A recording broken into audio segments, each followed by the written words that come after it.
Let's start here tonight by getting the bad news out of the way right off the top. Last year at this point in September, we were paying about 75 cents more per gallon for gasoline than we are right now. That means the average American spent an extra 35 bucks a month just on fuel. But on the flip side, things are now getting better.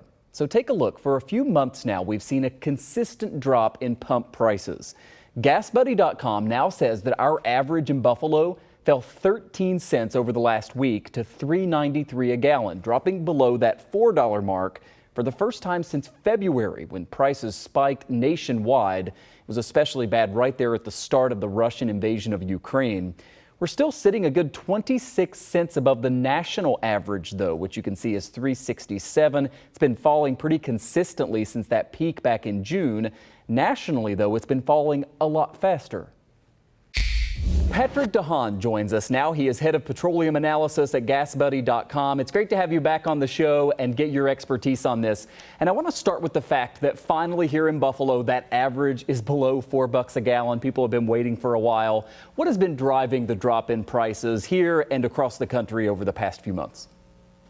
Well, there's certainly been a lot of different factors, from things like COVID in China, which has cut down on demand there, to the Federal Reserve raising interest rates in the United States very aggressively, pushing the economy closer to a slowdown or recession. That certainly has driven fear that demand will decline. In fact, Americans this summer stayed closer to home on account of higher prices. So all of these factors really pushing prices down for the last 13 weeks. As we look ahead, in a release that GasBuddy sent out today, you described the situation that we're in right now as, quote, fragile. Explain what you mean by that as we kind of look toward the fuel forecast and what to expect in the coming weeks and months. Well, very fragile, meaning that any small issue could certainly change our course over the next couple of months. Things like hurricane season, unexpected refinery shutdowns. We've seen a few of those. A turnaround in the economy, a change in Russia, even a change in China with COVID certainly could push us down a different path. And so when I mean fragile, there's a lot of different things that could take us down a different road. I'm hopeful that it will all work out in the end, that maybe we'll get some lucky breaks here and there, and then that drop will continue. But for now, I think the decline has been kind of perilously tied together here in fear of seeing it unwind if any little thing should arise.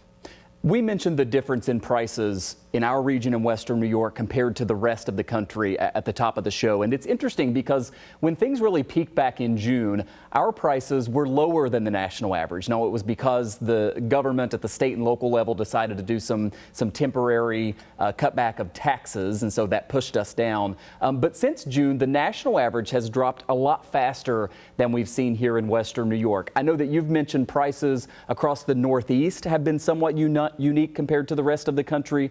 What's up with that, and any chance that sort of the Northeast is going to get closer to where it should be compared to the rest of the country? Well, I think the Northeast has been probably one of the harder hit areas in the last few years when it comes to refining capacity, losing several key refineries in your region, one in Canada, one major refinery in Philadelphia shutting down in 2019 because of a fire.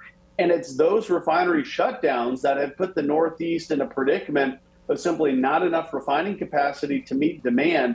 And as a result, stockpiles of gasoline and diesel have been extremely tight this year. And that's why prices have been higher in much of the Northeast. It's because of a lack of refining capacity, along with imports that are being drawn away from the Northeast and heading, in some cases, over to Europe and South America. So that has certainly kept the pressure on prices in the Northeast. And that's a problem I don't know that will fix or be solved anytime soon, simply because refining capacity is not set to grow in the areas of the Northeast where we're seeing these issues. Yeah, we always talk about oil prices, and you think as soon as the price of oil goes down, retail gasoline prices should go down. But you've reminded us that refinery capacity is a huge factor in that as well. Finally here, you know, we've dropped below $4 a gallon locally. I know the country as a whole did that a while ago. But when people hear it's gone below $4 a gallon, they wonder, all right, when's it going to go below $3 a gallon? Do you see that happening? I know it's likely in some parts of the country, right? But broad picture, kind of looking at it, do you think that's a realistic expectation? Well, as you mentioned, some states like Texas are less than 10 cents a gallon away from seeing the average fall under $3. I don't know that the national average will get there, there's just so many challenges right now. We are in the midst of hurricane season. Based on what I see now, we probably won't get quite there. Maybe not for the next year or two until things with Russia go back to normal. And that also means then for much of the Northeast, for New York, I don't think we'll get below the average of $3 a gallon for maybe a couple of years or maybe beyond that. Patrick Haan is head of petroleum analysis at GasBuddy.com. We know that this is an issue that affects every person watching right now virtually. So thanks for sharing some of your insight with us. We appreciate it. Thanks for having me.